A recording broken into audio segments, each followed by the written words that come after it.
Hello all. Today I want to look at the most beneficial use of sky replacement. So I was looking at this pic, and this pic liked a bit of a dynamic nature. So there's all the beautiful things happening, and I wondered if there was something colorful in the background. Since we have the sky, I thought it would be nice to add a little rainbow in there. So the easiest way to get that done in Photoshop is go and look for sky replacement.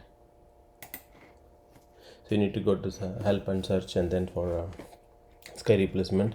In this case it's already adding the rainbow because I already chose it. Yeah, so otherwise there are a lot of other presets which you could be choosing. In this case I like the rainbow because there's a bit of color in there and there's a lot of dynamic things happening, and if nature came together and there was a beautiful rainbow, this is how I would like to see my picture.